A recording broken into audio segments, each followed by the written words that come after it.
évidemment heureux de se retrouver ce matin pour adorer notre Dieu ensemble.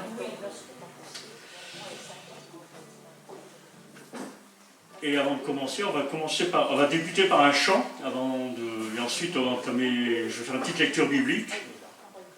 Et le chant, je vais d'abord le lire un petit peu, si la technique veut bien me l'envoyer.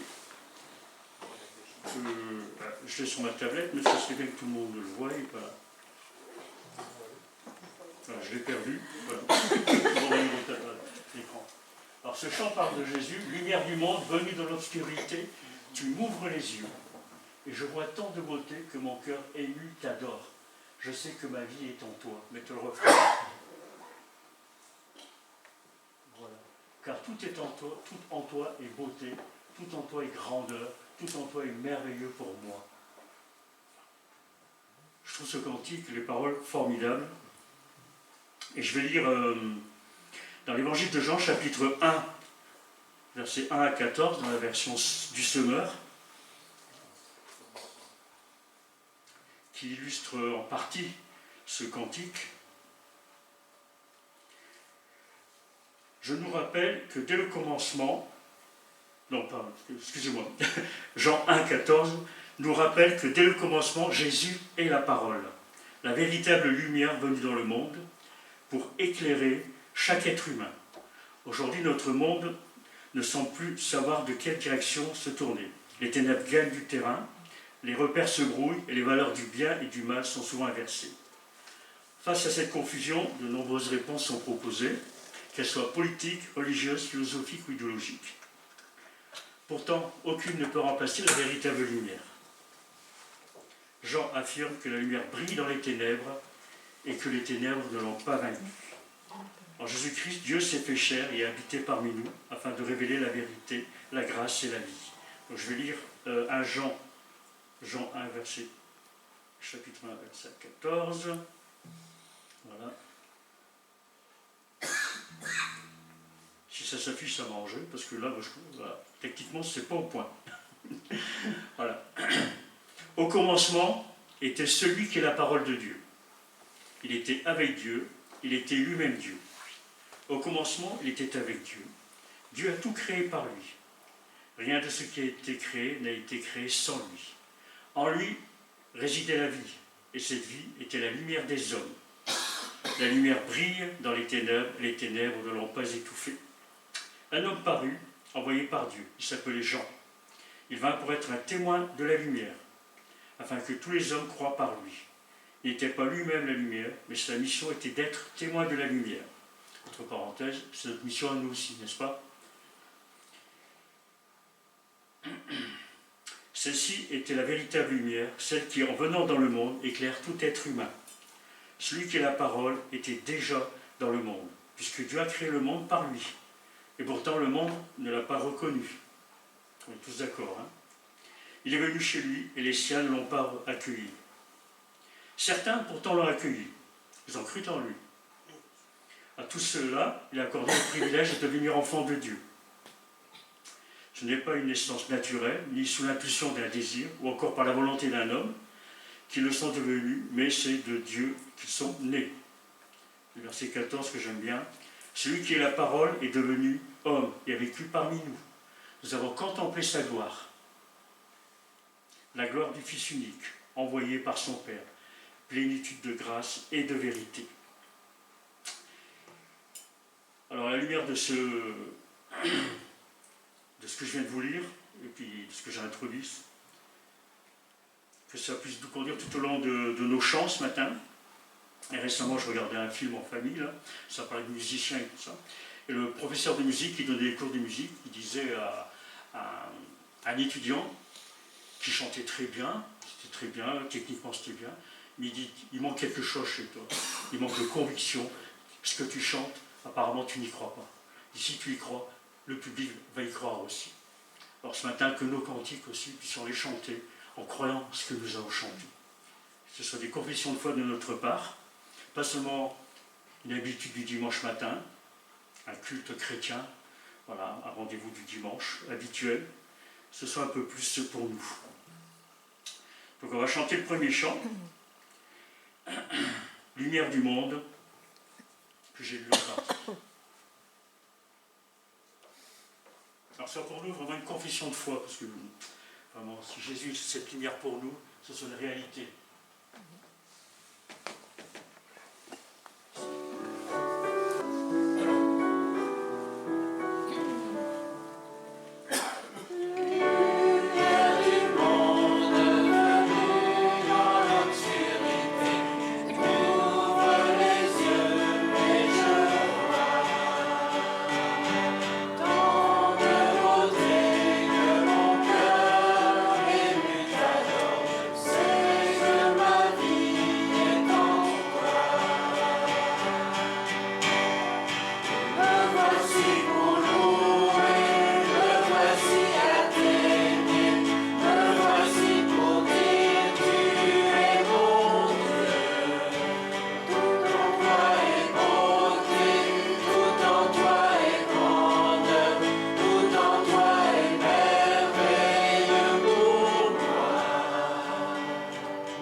De la grâce irrésistible.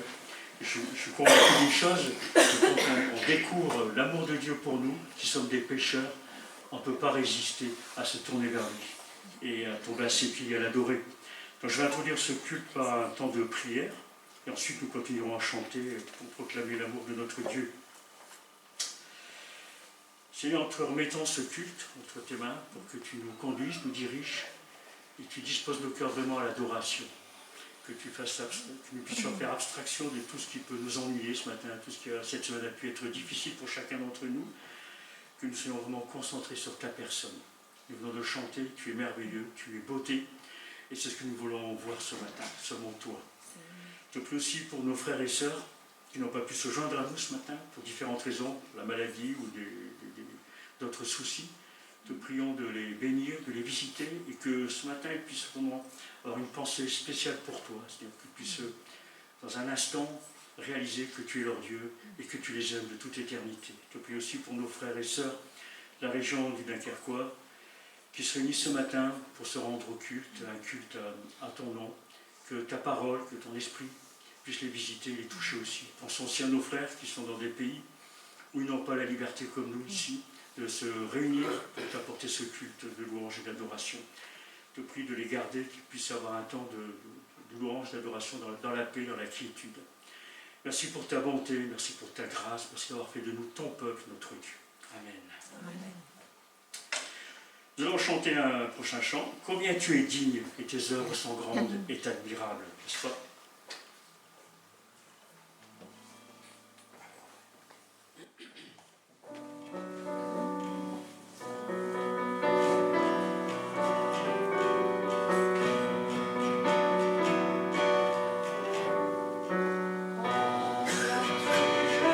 Combien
nous savons aimer du Seigneur, nous savons qu'il a donné sa vie pour chacun d'entre nous, qu'il a quitté son ciel de gloire pour venir parmi nous comme un simple homme et nous appeler au salut. Nous allons chanter mon Sauveur même, et nous allons le proclamer.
D'avoir un petit temps de louange et d'adoration personnelle, on va chanter le prochain chant, c'est « Entends mon cœur », qui, je pense, peut exprimer ce qui est au fond de nos cœurs, nos êtres, à la gloire de notre Dieu. Souvent, c'est ce que nous voulons dire à Dieu, mais on ne sait pas comment le dire, on ne sait pas comment l'exprimer.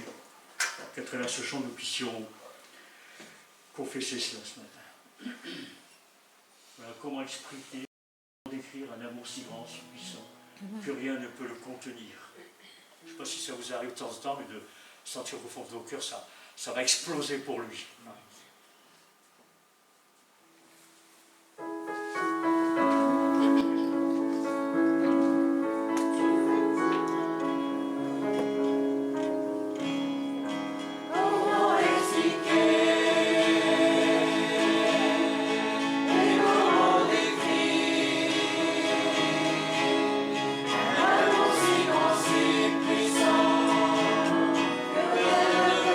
Contenir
puissions passer un temps à voix haute ou au fond de nos cœurs, mais que nous puissions nous exprimer devant notre Dieu. Seigneur, merci. Merci parce que nous t'appartenons. Merci parce que tu nous as aimés d'un amour éternel. Tu t'es révélé à nous. Tu es venu nous chercher. Et ne te cherchons même pas. On ne mérite rien de toi, Seigneur. Tout est vraiment cadeau, tout est grâce. Nous te remercions pour cela. Et c'est vrai, entendre nos cœurs ce matin, nous voulons exprimer ce que tu as mis dans nos cœurs. Cet amour, cette joie de t'appartenir. Cette paix aussi que tu nous as donnée en Christ. Cette paix que nous avons avec le Père. Désormais, nous ne sommes plus sous la colère du Dieu Saint. Nous sommes en paix avec notre Père. Nous bénissons pour cela. Merci pour cette grâce merveilleuse que nous a accordée en Jésus-Christ. Merci pour cet immense sacrifice à la croix, où il a pris toute cette colère, tout ce que nous méritions est tombé sur lui. Et aujourd'hui, nous sommes libres, libres en lui. Libres de l'aimer, libres de le servir, et libres de le proclamer aussi. À toi louange, honneur et puissance, dans le beau nom de Jésus notre Père. Amen. Amen. Dans le moment de scène, et ce chant c'est Jésus a tout payé. Tout a été accompli. Alors n'essayons pas par nos propres efforts d'essayer de ceci ou de cela pour gagner un bout de paradis, ou gagner des points. Jésus a tout payé. Tout a été accompli. Les musiciens, vous maîtrisez.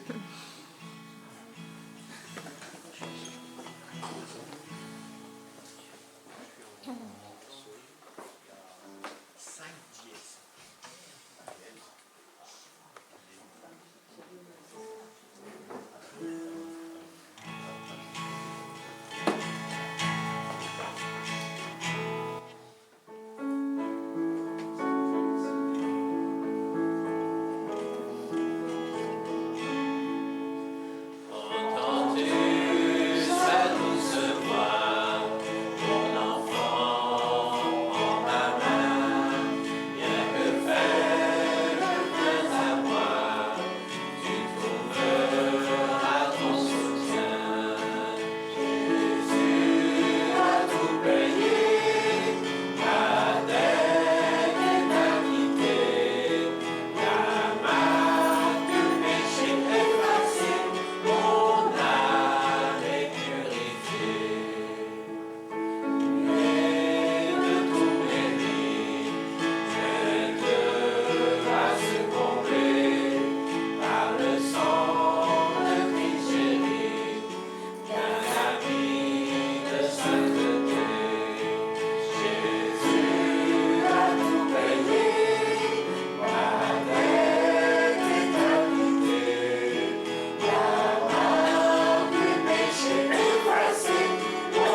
tout payer, ma dette est acquittée.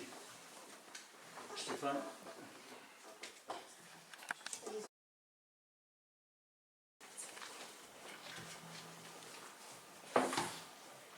Je ne sais plus qui m'a demandé si je savais parler espagnol ou pas. Alors je sais dire buenos dias.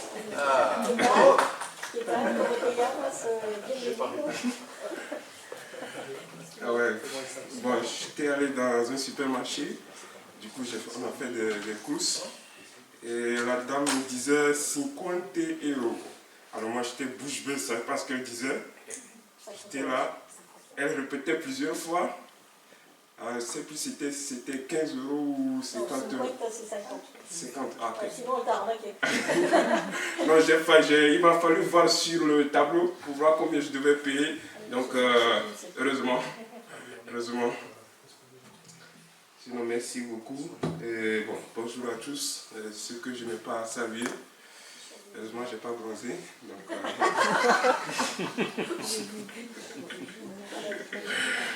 c'est plus possible. Donc, ok. Bon, pour cette scène, j'aimerais lire un passage dans Lévitique, le premier chapitre, où on parle des holocaustes. Lévitique 1, verset 1 à 16, tout le chapitre.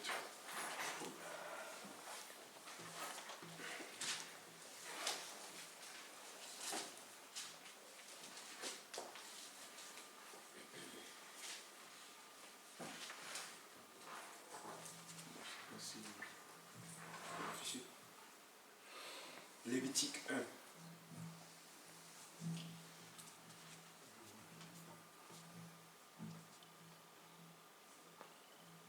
Ok, Lévitique 1, verset 1 à 16. L'Éternel appela Moïse de la tente de la rencontre et lui dit: transmets ces instructions aux Israélites. Lorsque quelqu'un parmi vous fera une offrande à l'Éternel, il offrira du bétail, du gros ou du petit bétail. Si son offrande est un holocauste de gros bétail, il offrira un mâle sans défaut. Il offrira à l'entrée de la tente de la rencontre devant l'Éternel pour obtenir sa faveur. Il posera sa main sur la tête de l'holocauste qui sera accepté de l'Éternel pour lui servir d'expiation. Il égorgera le veau devant l'Éternel et les prêtres. Les descendants d'Aaron offriront le sang et le verseront sur tout le pourtour de l'Éternel qui est à l'entrée de la tente de la rencontre. Il enlèvera la peau de l'holocauste et le coupera en morceaux. Les descendants du prêtre Aaron mettront du feu sur l'autel et arrangeront du bois sur le feu. Les prêtres et les descendants d'Aaron poseront les morceaux, la tête et la graisse sur le bois en feu placé sur l'autel. Il lavera les entrailles et les pattes avec de l'eau. Le prêtre brûlera toute l'offrande sur l'autel. C'est un holocauste, un sacrifice brûlé au feu dont l'odeur est agréable à l'Éternel. Si son offrande est un holocauste de petit bétail, d'agneau ou de chevreau, il offrira un mâle sans défaut. Il l'égorgera du côté nord de l'autel devant l'Éternel. Les prêtres, les descendants d'Aaron, en verseront le sang sur tout le pourtour de l'autel. Il le coupera en morceaux et le prêtre les posera avec la tête et la graisse sur le bois mis au feu sur l'autel. Il les lavera les entrailles et les pattes avec de l'eau et le prêtre sacrifiera le tout. Il brûlera l'offrande sur l'autel. C'est un holocauste, un sacrifice brûlé au feu dont l'odeur est agréable à l'Éternel. Si son offrande à l'Éternel est un holocauste d'oiseaux, il offrira des pigeons, des tourterelles ou des jeunes pigeons. Le prêtre sacrifiera l'oiseau sur l'autel. Il lui offrira la tête avec l'ongle, la brûlera sur l'autel et versera le sang contre un côté de l'autel. Il enlèvera le jabot avec ses plumes et le jettera près de l'autel vers l'est à l'endroit où l'on met les cendres. Il déchirera par les ailes sans les détacher. Le prêtre brûlera l'oiseau sur l'autel, sur le bois mis au feu. C'est un holocauste, un sacrifice brûlé au feu dont l'odeur est agréable à l'Éternel.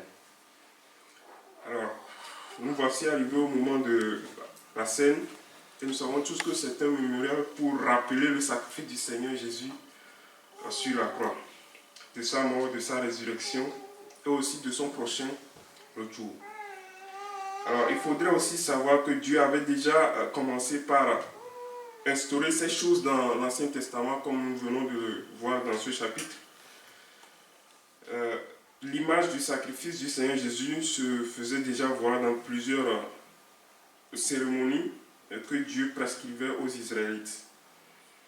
Et pour cela, dans ce premier chapitre, on parle réellement des holocaustes. Dans Lévitique 1, le verset 1 jusqu'à la fin. Et on voit trois parties, je l'ai disposé en trois parties. Celui du grand bétail, du petit bétail et aussi celui des oiseaux. Alors, dans ces trois parties, nous observons une similarité. Quelle est cette similarité? C'est-à-dire que celui qui apportait l'offrande, il devait poser sa main sur la tête de l'offrande et ce dernier prend sa place, c'est-à-dire pour servir d'expiation du péché. Ensuite, le sacrificateur s'occupait du sacrifice où tout devait être brûlé au feu. Et ce sacrifice était une odeur agréable à l'Éternel. Cela représente Christ qui livre son âme à la mort pour nos péchés.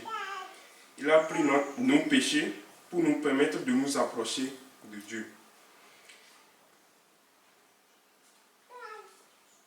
Il a signifié que le gros ou le menu bétail doivent être sans défaut, c'est-à-dire parfait, sans aucune tâche. Perfection de la victime que nous pouvons retrouver dans l'institution de la Pâque. Il est alors important de souligner une chose, et si nous reconnaissons le principe de substitution, c'est-à-dire que le sacrifice prend nos péchés, c'est-à-dire Jésus est venu prendre nos péchés à notre place. Il a subi cette malédiction à notre place. L'offrande de l'Holocauste avait un caractère de propitiation, c'est-à-dire d'expiation par le sang répandu. Il n'avait ni l'offrande du gâteau, ni le sacrifice de prospérité que vous pouvez retrouver aussi dans les chapitres suivants. Celui qui offrait, égorgeait la victime, montrait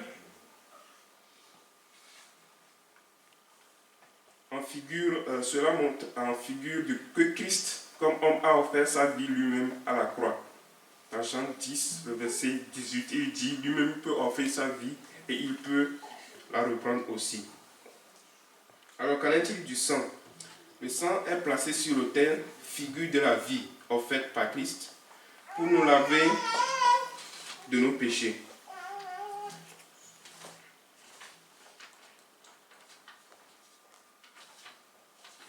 Alors, il ne faut pas oublier une chose.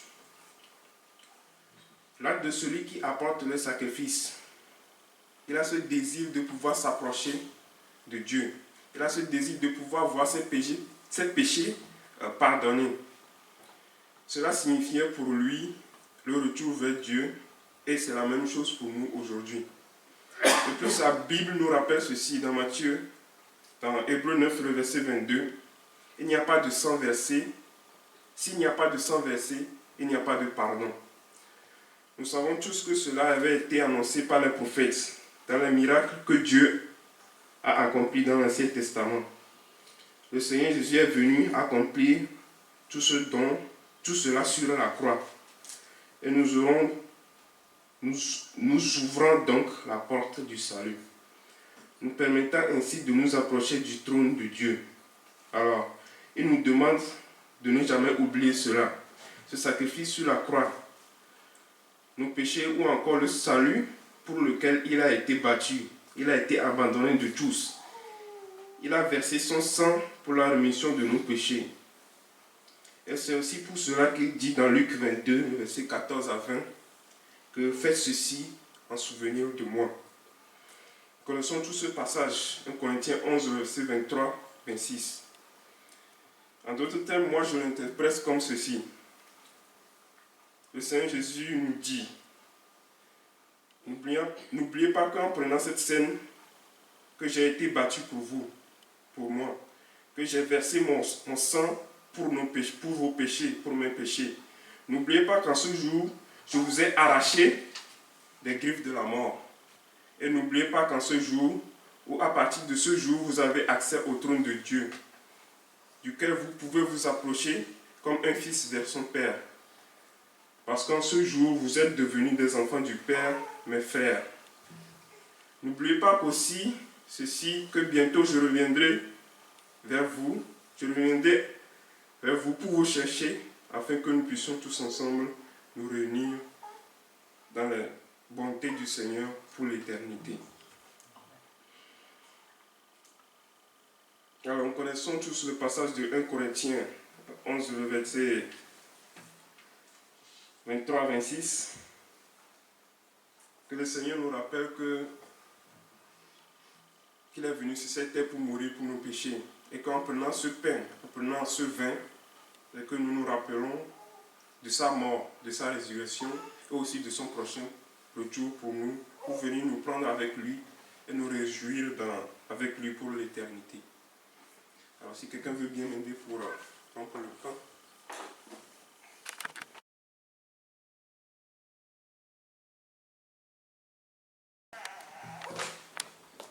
Voilà, donc salutations à ceux que je n'ai pas vus.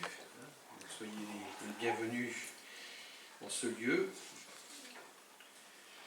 Ce matin, on revient pour un temps dans 1 Thessaloniciens.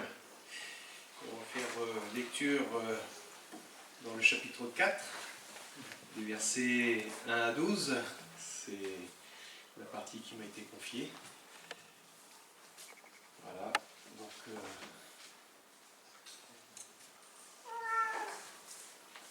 Alors, qui veut faire lecture? Habituellement, je le fais moi-même, mais là, comme le texte est assez court, à haute et intelligible voix, comme le frère le dit souvent, qui veut bien faire lecture de ces 12 versets? Merci d'avance.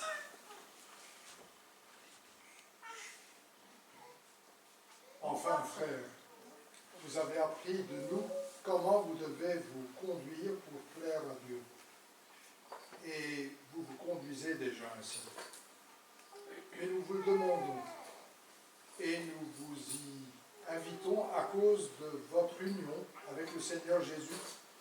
Faites toujours plus de progrès dans ce domaine. Car vous connaissez les instructions que nous vous avons données de la part du Seigneur Jésus.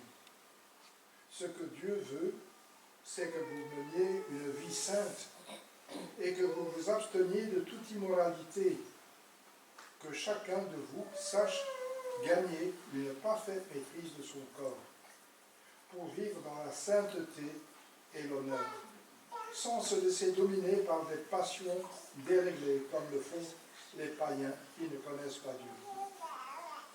Qu'ainsi personne ne cause du tort à son frère dans ce domaine en portant atteinte à ses droits.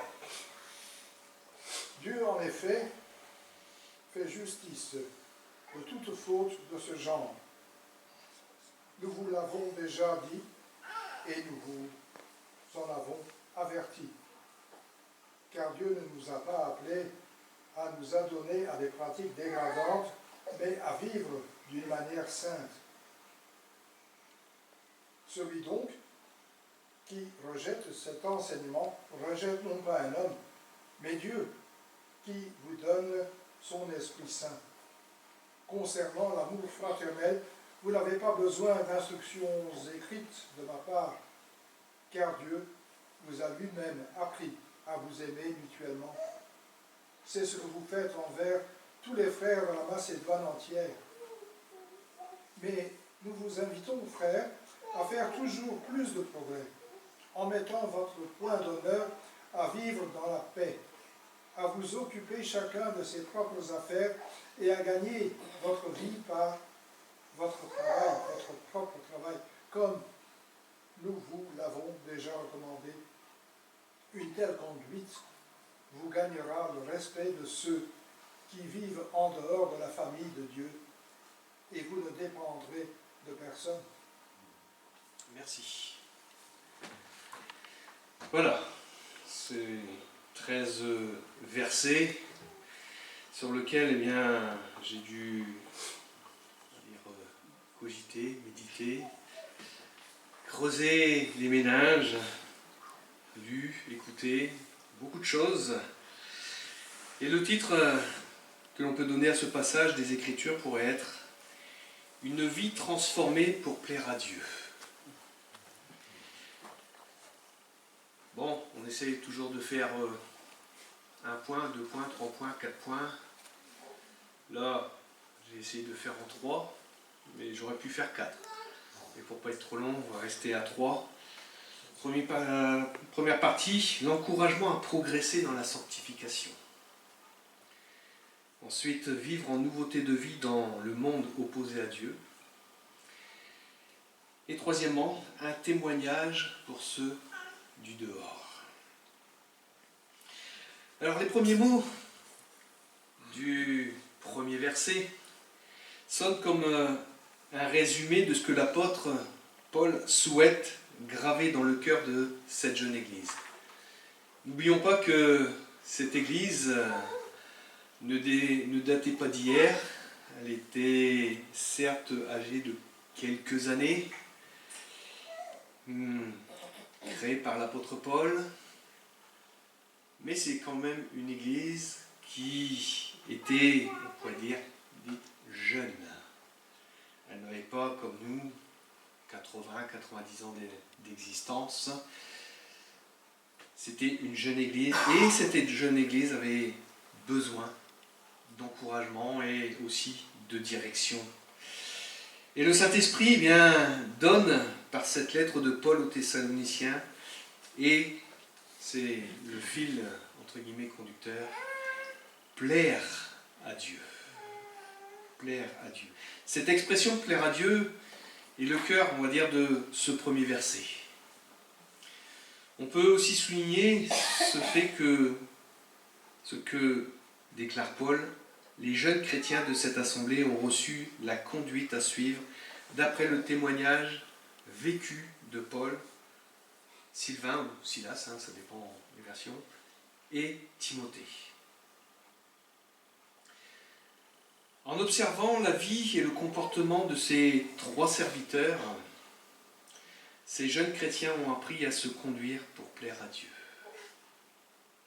Ça, c'est quelque chose qui m'a tout de suite fait penser à un frère qui maintenant est parti dans la Loire, que j'ai connu dans l'assemblée de Calais, et ce frère était d'une douceur, d'une gentillesse, présent à toutes les réunions, presque, et un frère qui était âgé, et pourtant rempli d'amour, rempli de jamais un mot plus haut que l'autre. Bonjour mon petit frère, ça va? Le Seigneur t'a béni cette semaine? Le genre de paroles que parfois, on a besoin d'entendre. Parce que les semaines ne sont pas toujours si faciles, parfois avec de l'opposition, parfois avec des difficultés.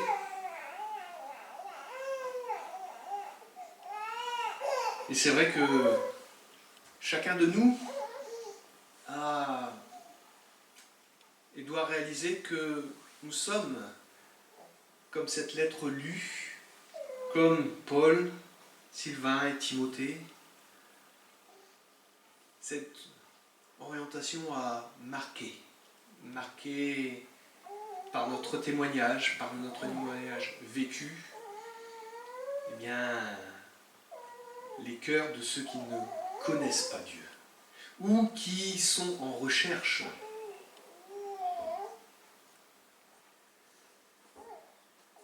Si le péché est essentiellement une révolte contre Dieu, la vie chrétienne et, par contraste, une mise en conformité à la volonté de Dieu et dans laquelle il prend plaisir.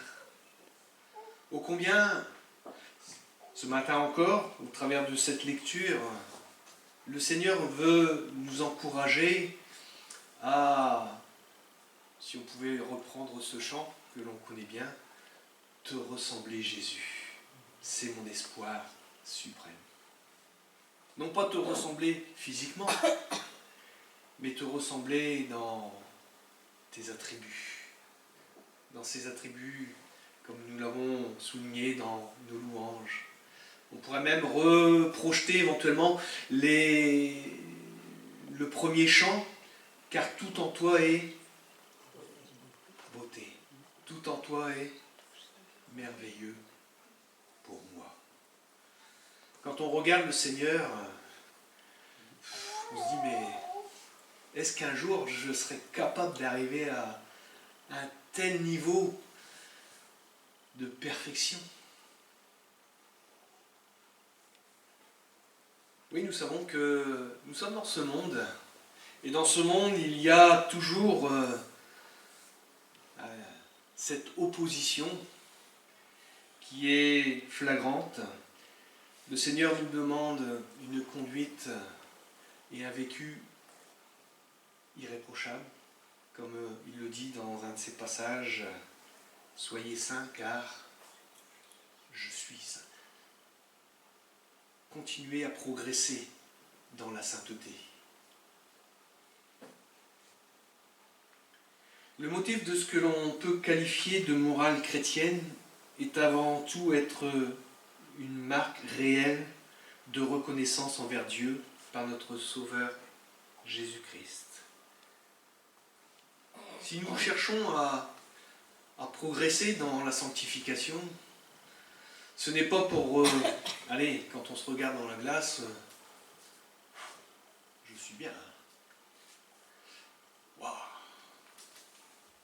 Qu'est-ce que tu as encore fait de bonnes choses hier? Oh, puis, qu'est-ce que tu es fidèle? Est-ce que c'est cela? Est-ce que le Seigneur nous appelle à vivre? Je pense pas. Ça serait plutôt, on va dire, un orgueil caché, mais très démesuré, surtout si on commence à se comparer par rapport à l'un ou l'autre. On ne va pas partir sur ce sujet, mais le plus important, c'est de se placer chacun pour soi devant le Seigneur.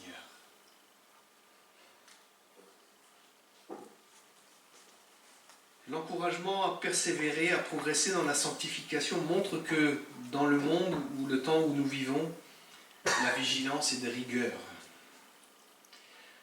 Car bien que le Seigneur nous ait délivrés de la maison de servitude, c'est ce que l'on peut lire en Exode 20, verset 2, n'oublions pas que les préceptes du monde dans lequel nous vivons ne sont pas du tout ceux de Dieu. Fais ce que tu veux, prends plaisir à la vie, dégage-toi de tout, entre guillemets, toutes chaînes qui peuvent te lier, ou on entend souvent cet adage, mais qui n'est pas du tout biblique, là où il y a de la gêne, il n'y a pas de plaisir. Et ça, malheureusement, c'est ce que nous vivions avant de connaître le Seigneur.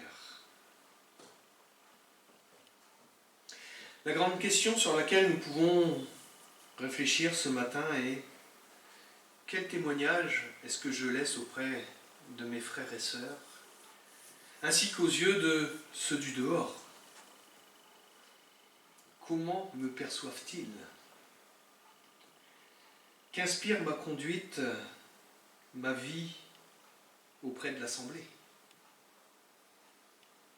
Alors que l'on soit jeune engagé ou de longue date, l'exhortation reste la même. Faites tous vos efforts pour grandir en Christ. car lui-même nous a donné le plus beau témoignage de vie du temps de sa vie sur cette terre. Et il nous a laissé cette parole: aimez-vous les uns les autres comme je vous ai aimés. Est-ce qu'on en est au point de pouvoir dire: je suis capable d'aimer mes frères et sœurs au même niveau que Jésus nous a aimés? Je pense que ce serait bien prétentieux de pouvoir affirmer cela. Mais avec la grâce de Dieu, eh bien, nous prions et nous demandons au Seigneur de justement conduire nos actions, nos pensées, nos paroles à progresser dans cette voie. Ne jamais regarder un frère comme étant plus petit que soi. Même s'il est jeune dans la foi, c'est un frère. S'il est plus âgé, on va dire même dans la foi ou dans l'âge, c'est un frère. Et comme nous n'avançons pas toujours tous au même rythme, pardon, et que nous ne comprenons pas forcément toujours toutes les choses, parce que parfois le Seigneur nous fait passer des exercices une fois, deux fois, trois fois, afin que nous comprenions sa volonté et qu'est-ce qu'il veut aussi retirer de nos vies. Pardon, les scories qui sont encore dans cette argile qui a besoin d'être modelée, eh bien, laissons le Seigneur nous transformer, et transformer pour progresser dans cette sanctification. Dans cette deuxième partie,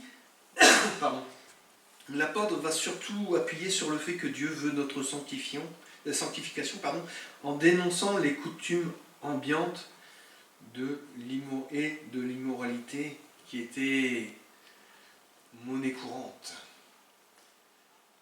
On dit vivre à la grecque, c'était pas, on va dire, quelque chose de très saint et très pur aux yeux de Dieu.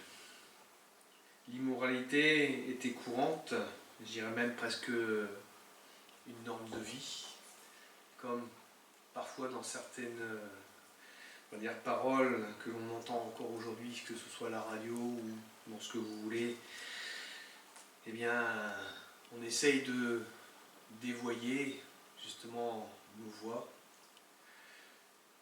par toutes sortes de choses, tellement de choses. Et la sanctification est l'acte par lequel Dieu rend progressivement. Et j'insiste bien sur ce mot, progressivement. Saints tous ceux qui se confient en lui et laissent place en leur cœur à l'influence de son Saint-Esprit. En non, Seigneur, oui, nous plaçons cette volonté de notre cœur de dire: Seigneur, maintenant, ce qui est en moi, ce qui est peut-être même encore bien enfoui, caché, profond. Vous savez, comme cette vase qui est au fond d'un lac, mais qu'on ne voit pas. Et pourtant, quand on regarde le lac, vous avez une eau. Waouh! Et dès qu'on remue un peu le fond, là, eh bien, il y a des choses qui peuvent remonter. Et ces choses ne sont pas très propres, pas très belles. Eh bien, progressivement, le Seigneur, eh bien, par son Esprit Saint, oui, Dieu veut faire de nous des saints, et il veut nous transformer. Avant d'être renouvelé dans l'intelligence par le Saint-Esprit, notre chair, nos propres désirs, eh bien, tenez le gouvernail de notre vie. Je ne vous raconterai pas ma vie d'avant. Je préférerais me cacher et m'enfouir à 10 000 mètres sous terre. J'aurais honte. Et pourtant, comme le Seigneur le dit, là où le péché a abondé, la grâce a surabondé. Nos sens nous entraînaient dans toutes sortes de désirs et de satisfactions charnelles.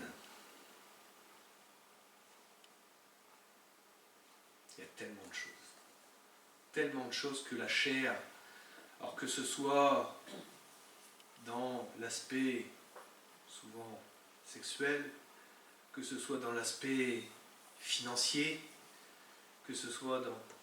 J'ai trois petits points. Il y a tellement de choses que la chair, eh bien, avait besoin, on va dire, de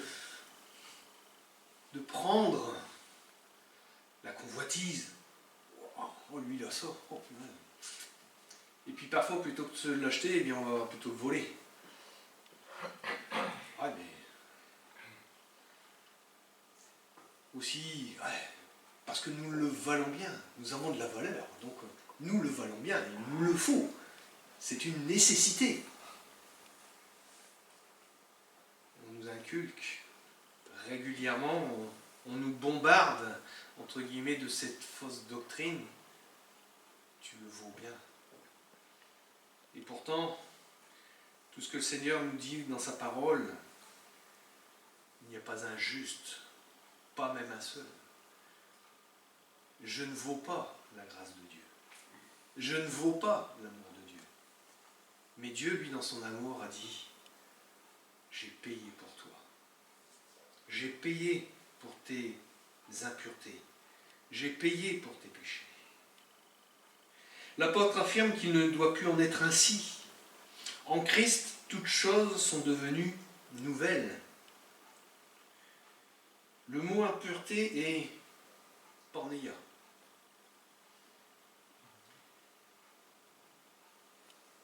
Cible le fait d'être dans l'impureté morale, vivre de façon sensuelle, gouverné par les sens.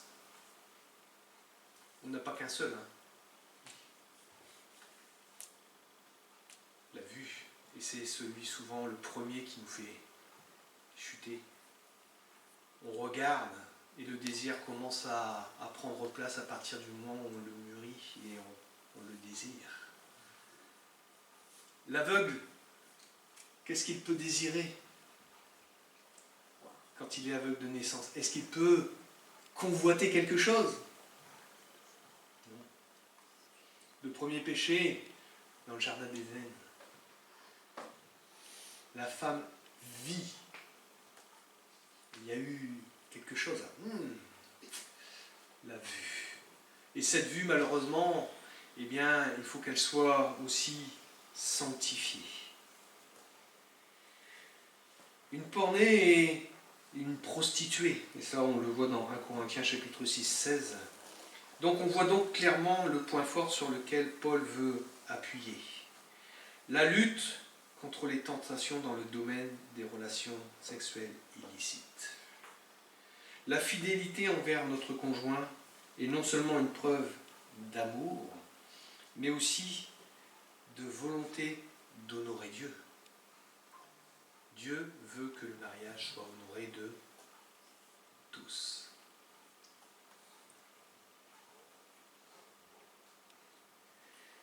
L'appel de l'apôtre à rester maître de son corps est ici, dans le contexte de vie à la grecque, dans cette jeune assemblée, sonne comme un avertissement, afin de protéger ses bien-aimés dans le Seigneur.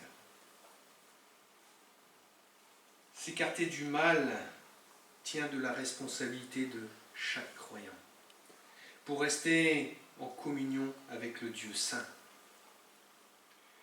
Romains 12, 9 nous dit, nous y trouvons cette pensée, ayez le mal en horreur, attachez-vous fortement au bien.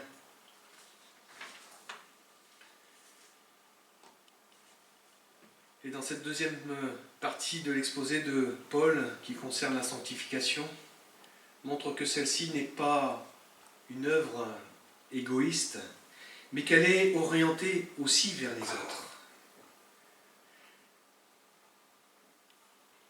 N'usez pas de fraude ni de cupidité envers un frère, une sœur, envers un membre de l'assemblée. Et ça, c'est quelque chose que Dieu n'accepte pas.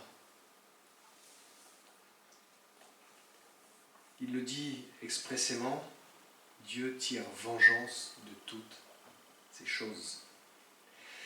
Alors cela ne restera pas sans conséquence, hein, bien sûr, puisque celui qui agit envers autrui n'agit pas avec un cœur qui est droit et saint. Dieu connaît nos intentions. Lui seul est capable d'approuver ou de réprouver les pensées de nos cœurs. Alors donc en résumé de ce deuxième point, une vie qui n'est pas sanctifiée par l'action du Saint-Esprit et l'obéissance à la parole, eh bien, déshonore Dieu. Si nous agissons contre la volonté divine, nous ne méprisons pas simplement l'enseignement de l'apôtre, mais comme il est dit, Dieu lui-même.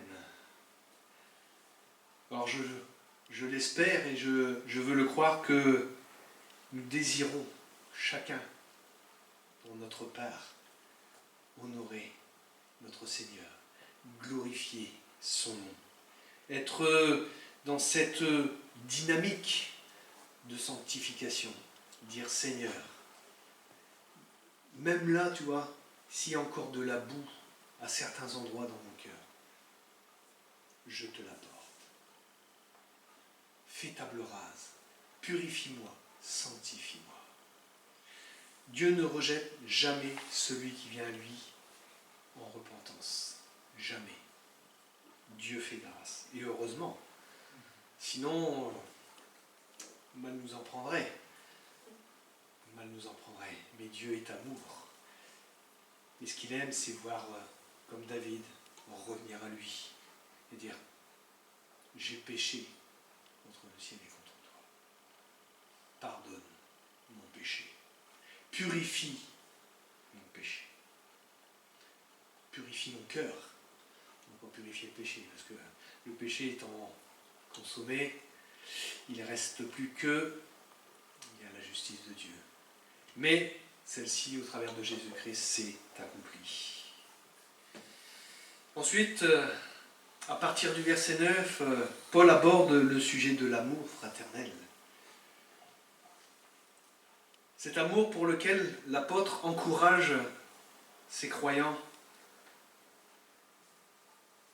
eh bien, ce n'est pas inné dans le cœur naturel de l'homme non régénéré. Cet amour, on va dire, qui est l'amour de Dieu, eh bien, il ne faut pas le chercher autre part ni ailleurs qu'en Dieu. Et avec l'aide aussi du Saint-Esprit, parce que c'est lui, comme le dit l'Épître aux Romains, chapitre 5, verset 5, l'amour de Dieu est versé dans le cœur du chrétien par le Saint-Esprit qui lui est donné.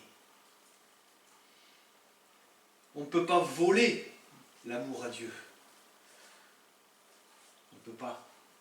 Nous sommes, entre guillemets, je mets ça entre parenthèses, des mendiants. Nous avons besoin de demander au Seigneur, remplis-moi de cet amour. Remplis-moi de ce qui est ton essence même. Parce que Dieu est amour. C'est un mot que je n'utilise pas souvent, mais l'ipséité, c'est l'essence de l'essence. C'est la base, c'est le cœur, c'est le tout qui fait Dieu. Et Dieu veut que nous connaissions cet amour. Comme je vous ai aimé, aimez-vous les uns les autres. Alors la vie nouvelle du croyant se manifeste en ce qu'il aime ses frères. Pas en lui pourrissant sa vie, pas en le méprisant, pas en prenant son téléphone et en allant colporter parfois des choses qui sont fausses, à droite, à gauche. S'il y a des difficultés et qu'il les partage avec vous, eh bien priez, prions. Qui n'a pas de difficultés? Qui n'a pas, 3 petits points, eh bien, nous sommes là les uns avec les autres pour nous supporter, entre guillemets aussi, nous fortifier et prier les uns pour les autres. La vie nouvelle du croyant eh bien, se manifeste dans notre amour les uns pour les autres. Nous savons que nous sommes passés de la mort à la vie parce que nous aimons les frères. Ça, c'est la parole qui nous le dit. 1 Jean, chapitre 3, verset 14. Fruit de l'esprit, l'amour procède de 3 sources. Un cœur pur, une bonne conscience et une foi sincère. L'apôtre Jean écrit aussi « Enfants, n'aimons pas en parole ». C'est facile. C'est facile d'aimer en parole. « Oh, je t'aime mon frère, je t'aime ma sœur ». Mais est-ce que c'est suffisant quand le frère a une grande difficulté à passer, quand le frère est dans le besoin ou autre?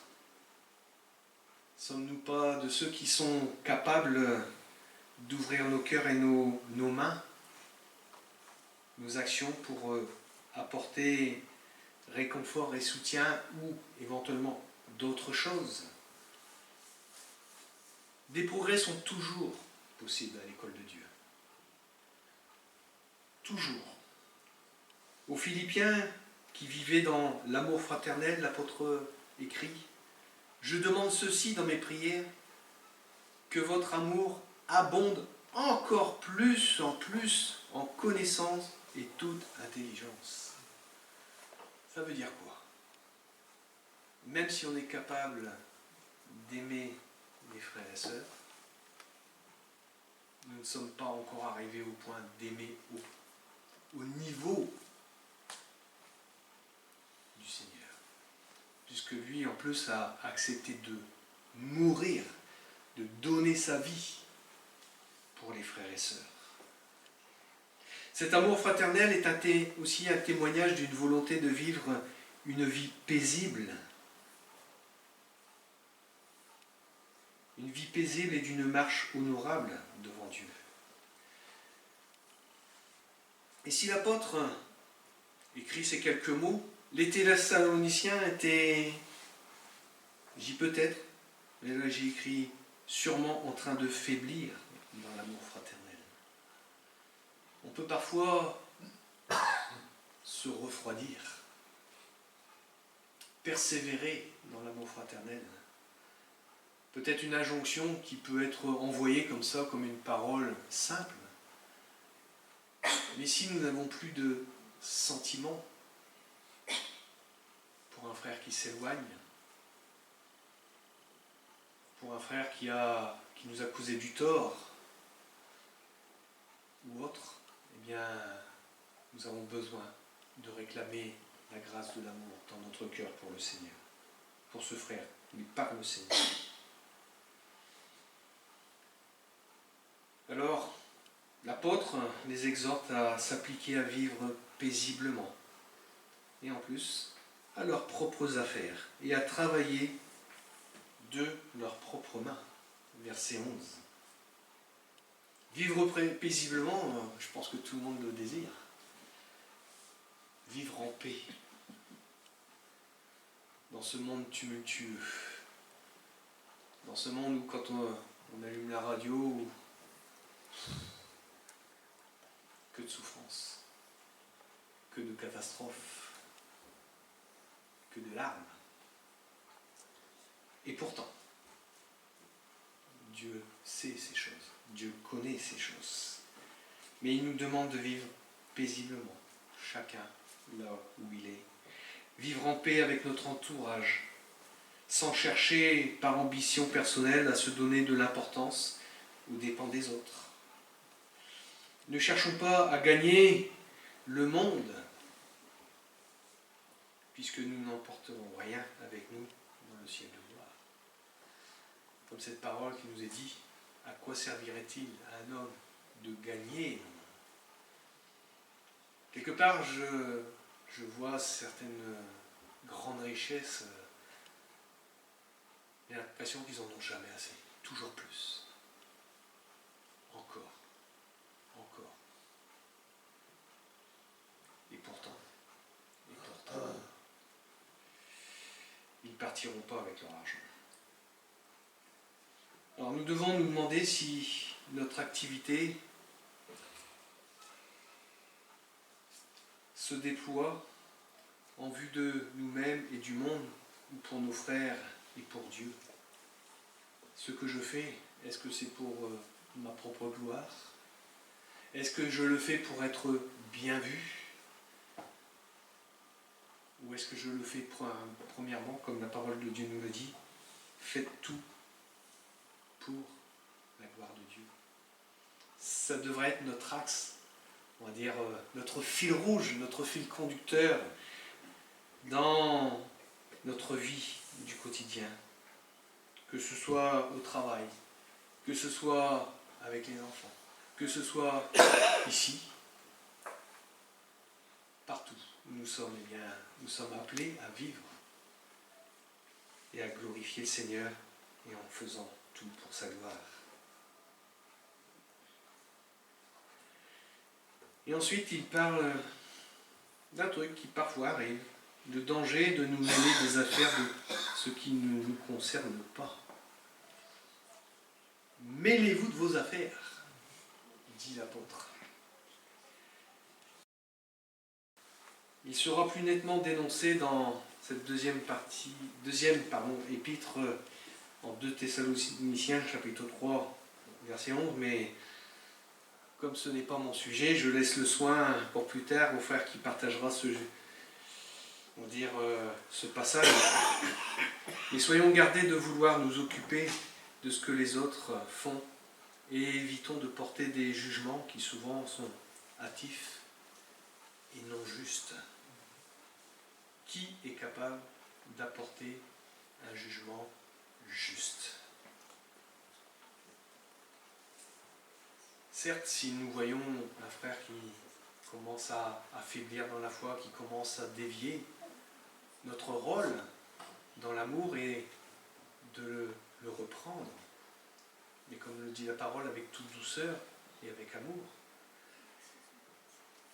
Mais nous ne sommes pas son juge. Qui sommes-nous pour juger? Et certains croyants de Thessalonique avaient sans doute tendance aussi à profiter de l'amour de leurs frères et sœurs pour vivre à leurs frais. Pourquoi travailler? Le Seigneur revient. Bon, allez, je vais me prendre une année sabbatique. Oh les frères, vous gagnez plus que moi, vous êtes riches, oui, moi je suis... Même si je travaillais, je gagnais un peu, mais bon, allez, faites-moi plaisir, donnez-moi ce dont j'ai besoin. Il y a un autre passage qui vient à l'esprit, que celui qui ne travaille pas ne mange pas non plus. Bon, c'est un peu rêche et droit de parole, mais parfois vous avez des personnes qui ont du mal à se mettre au travail. C'est dur de travailler, de se lever le matin, oui, de gagner sa croûte comme on le dit souvent, mais tout cela, eh bien, Dieu l'a voulu aussi. Dieu l'a voulu. Le travail est aussi un don de Dieu. Mais oui. Alors souvent, on dit, vivement la retraite, hein, franchement. Je ne vais pas dire que j'envie là concrètement les frères qui sont déjà en retraite, mais j'aspire quand même à passer à autre chose. Et je sais que je ne serai pas là dans mon rocking chair, déjà j'en ai pas, à attendre que le Seigneur revienne. Certes, le Seigneur continuera à nous utiliser, chacun en particulier, parce que nous ne sommes pas appelés à l'oisiveté, mais à œuvrer pour sa gloire. Alors que la pensée du retour du Seigneur, eh bien, ne devrait pas nous rendre paresseux, mais au contraire nous inciter à rendre un témoignage fidèle sur la terre, dans une humble activité journalière. J'ai résumé ça de façon assez simple, parce que je ne veux pas non plus aller trop loin. Mais comme je le souligne, et ça on le sait parce que la parole nous le dit, l'apôtre lui-même accomplissait un travail manuel. Il fabriquait quoi, l'apôtre Paul? Des tentes. Eh oui. Il travaillait, il voulait être à la charge de personne. Comme ça, vous ne pouvez pas dire oh, tu nous nourris, mais on te nourrit aussi, hein? Eh ben non. Et il subvenait à ses propres besoins, ainsi aussi pour ne pas être à charge de personne. Et même, il nous est précisé qu'il travaillait pour lui et pour ceux qui étaient avec lui. Que nous sachions nous montrer fidèles dans l'accomplissement de notre tâche professionnelle, même si celle-ci comporte des difficultés. Notre témoignage envers ceux du dehors pourra porter des fruits à la gloire de Dieu. Plus d'une fois, j'ai eu des patrons qui ont souligné ce fait. Un jour, on m'a dit, Denis, toi, tu es trop droit. Il savait que j'étais chrétien, il m'a dit, tu es trop droit pour ce poste. Il fallait, biaiser, mentir, j'en plaçais des meilleurs. Ou un jour, un appel pour dire, voilà, j'ai le fils de mon frère qui est entre la vie et la mort, je sais que tu es chrétien, est-ce que tu peux prier pour lui? Dire que l'on est chrétien, affirmer sa foi, peut aussi avoir des conséquences. Peut avoir des conséquences. Et là, je sais que le lendemain, il m'a remercié. Il m'a dit, remercie Dieu plutôt, parce que c'est pas moi qui ai guéri ton petit neveu, mais le Seigneur a béni, on a prié ensemble, et voilà.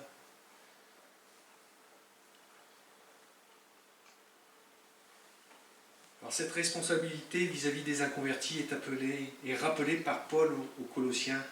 Marchez dans la sagesse envers ceux du dehors, saisissant l'occasion, toute occasion.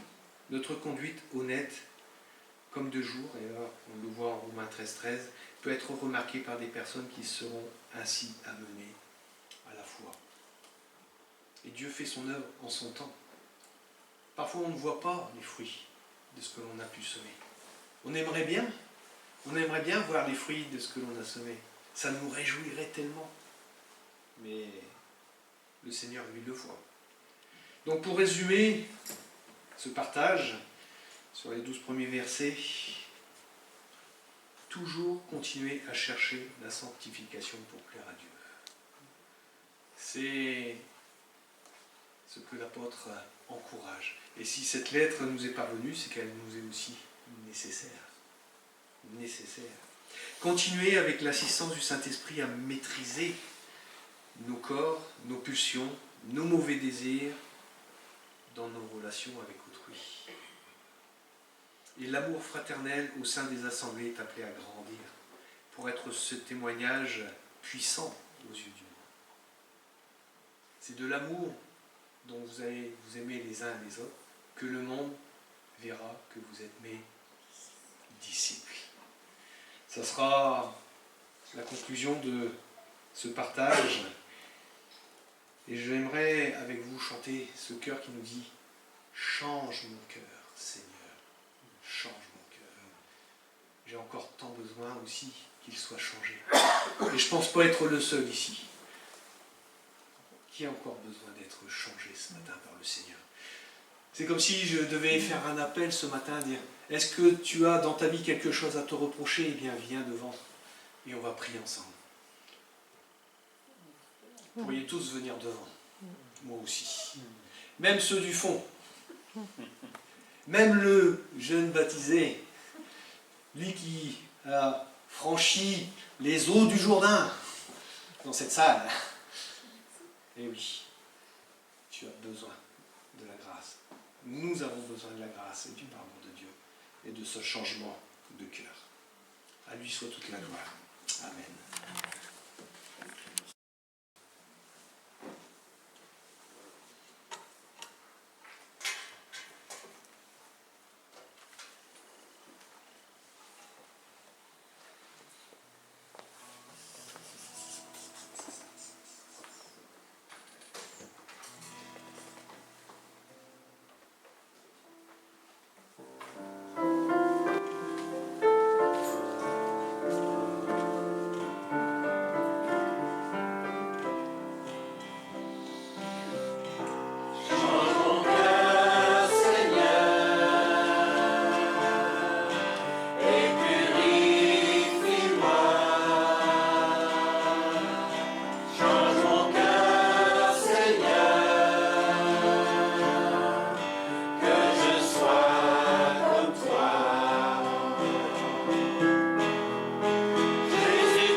court, je crois. Hein.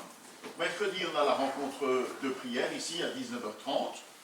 Voilà, comme c'est de notre coutume, hein, ça aura lieu tout l'été. Il faudra décider dimanche après dimanche, hein, en fonction des présents, si ça a lieu ou pas. En tout cas, ce mercredi, ça aura lieu. Dimanche prochain, rencontre de prière à 9h20, suivi du culte à 10h. Les anniversaires. Prenez Paul. Joyeux anniversaire. Voilà. Ça commence à être dégarni. Hein. Il y en a plusieurs qui sont déjà partis en vacances. Hein. Voilà. Léo m'a appelé hier en me disant voilà, c'est un petit changement de programme. On part tout de suite là à Bordeaux. On reviendra la semaine prochaine. Moi, je vais partir, je sais pas, Dieu voulant, mardi ou mercredi pour 3-4 semaines. Donc voilà, puis d'autres vont partir, je sais qu'il y a encore des déplacements de prévus. Et puis il y a des frères et des sœurs qui vont être là tout l'été, tenir la barre.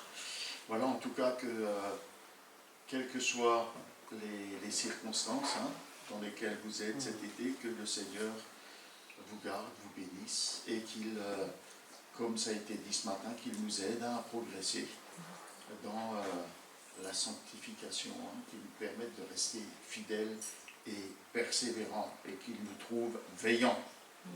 N'est-ce pas? D'autres annonces? D'accord, donc ce coup-ci, tu l'annonceras quand ça aura lieu. D'autres annonces? Et demain, il y en a... Seigneur notre Dieu, tu nous as réunis dans ce lieu ce matin. Nous sommes tes enfants, tes bien-aimés, ceux que tu as aimés, ceux que tu as sauvés. Et nous avons voulu ce matin t'apporter un culte de louange, de reconnaissance et d'adoration. Merci de nous avoir rappelé de quel amour tu nous as aimés en donnant ton Fils bien-aimé, en donnant Jésus-Christ pour nous. Merci pour cette grâce immense. Et nous te demandons que puisque tu nous as délivrés de notre vaine manière de vivre, et à l'écoute de la parole qui nous a été annoncée ce matin, nous te demandons que tu nous permettes de vivre pleinement dans la vie nouvelle que tu nous accordes en Jésus-Christ. Merci pour le secours de ta parole, merci pour le secours de ton esprit et merci pour le secours des frères et sœurs dans ce domaine. Garde-nous dans la vérité, dans la justice et dans la sainteté et permets-nous d'y progresser par ta grâce. Que ta bonne main soit sur chacun d'entre nous, pour nous garder, pour nous préserver. La prière que tu as enseignée à tes disciples dit, mais délivre-nous du mal, délivre-nous du malin, garde-nous du péché, aide-nous à demeurer fidèles et persévérants dans la foi que nous avons placée en Jésus-Christ et dans les œuvres bonnes que tu as préparées pour nous. Que ta main bénissante soit sur chacun et chacune d'entre nous, que ta main protectrice soit sur nous et sur nos familles. Nous te le demandons dans le nom de Jésus-Christ. Amen.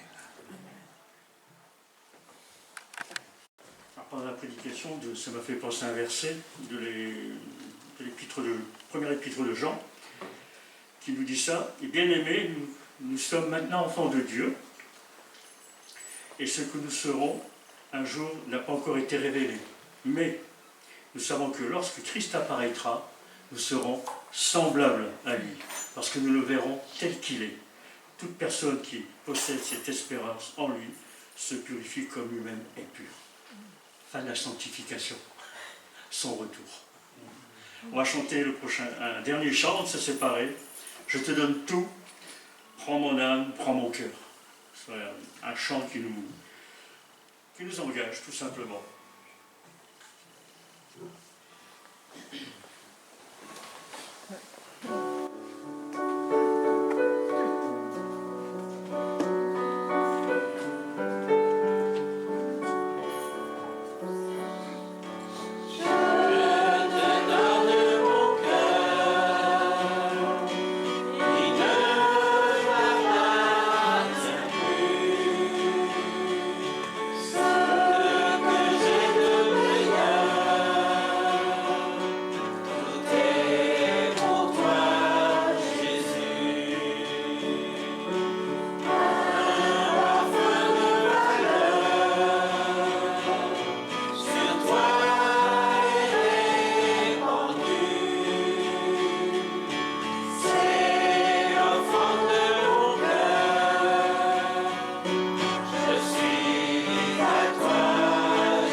bonne semaine à tous sous son regard bienveillant.